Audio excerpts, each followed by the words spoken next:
हमारे किसान भी इसमें मुतासिर हो रहे हैं, कॉटन जिनर्स को भी इससे किसी हद तक शायद नुकसान हो रहा हो, आप इस पर बेहतर तौर पर रोशनी डाल सकते हैं। ये जो इस वक्त सूरत हाल है, अब इसका हल निकाला है वज़ीर आज़म शहबाज शरीफ साहब ने, कमेटी बनी है, 30 दिन के अंदर वो रिपोर्ट देगी। ये क्यों सूरत हाल इतनी ख़राब से ख़राब होती जा रही है, कपास की पैदावार कम क्यों होती जा रही है? सर बिस्मिल्लाहिर्रहमानिर्रहीम। सर सबसे पहले तो इसकी रीजन हमें देखनी पड़ेगी कि कपास की खराब होने की रीजन क्या हुई।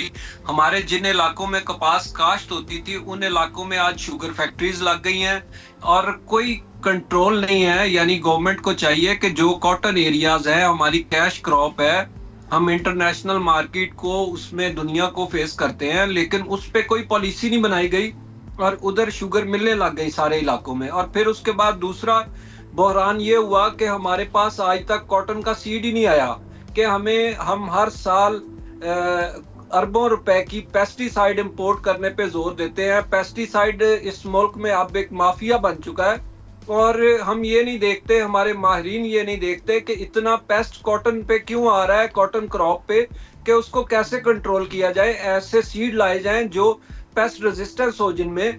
ये कुछ भी नहीं किया गया, जिसकी वजह से आज हम इस हालात पे पहुंच गए हैं। और आज अब इस साल जो है कुछ कॉटन काश्त हो रही है, वो सिर्फ इस वजह से हो रही है कि किसानों को दूसरी फसलों में कोई फायदा नहीं मिल रहा और वो अब कोशिश कर रहे हैं कि कॉटन की तरफ जाएं। और इसमें गवर्नमेंट का भी अहम किरदार है कि गवर्नमेंट ने 2 साल पहले जो अनाउंस किया 8500 पर मन का रेट जो दिया किसानों को अनाउंस किया, लेकिन उसके बावजूद उस रेट पे सेल ना हो सकी। जब आप किसान को अगर गंदम का रेट नहीं मिलता, कॉटन का रेट नहीं मिलता, तो फिर वो क्यों गवर्नमेंट की बात मानेगा? आप कोई सब्सिडीज भी नहीं दे रहे, किसी किस्म का इंसेंटिव नहीं किसानों को दे रहे, आप उन पे दिन ब दिन टैक्सेस और दीगर बोझ, बिजली के बिलों के, दीगर जितनी भी चीजें हैं, पेस्टिसाइड हमें जाली मिलता है, फर्टिलाइजर हमें जाली मिलती है, सीड हमें जाली मिलता है, हमारे पास कोई फैसिलिटी नहीं है, हमारी कोई बात सुनने वाला नहीं है।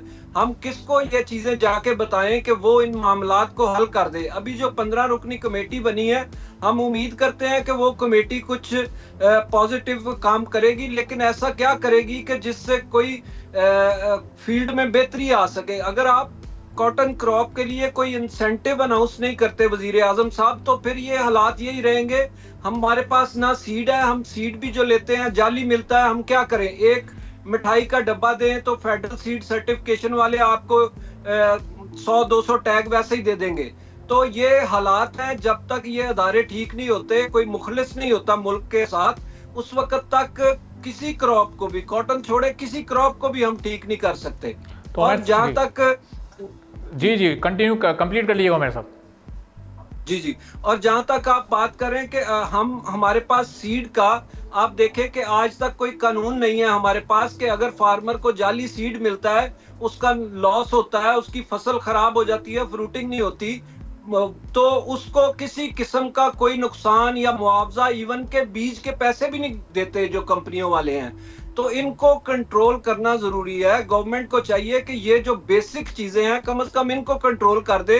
अगर वजीर आजम साहब आज इतना ही अनाउंस कर दें कि अगर कोई शख्स जाली बीज बेचेगा जिससे किसान का नुकसान होगा, तो हम उसको उल्टा लटका देंगे, हम उसको सजा देंगे, तो हम उस कंपनी को ब्लैक लिस्ट कर देंगे।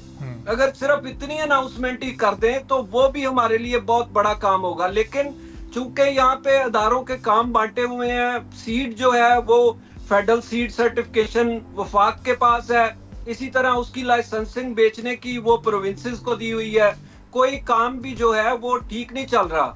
वो सिस्टम को सारा हमने खुद खराब किया हुआ है। जब तक इन चीजों को बेहतरी नहीं लाएंगे, कुछ नहीं करेंगे, तो कैसे कॉटन क्रॉप या कोई भी क्रॉप आगे जा सकेगी?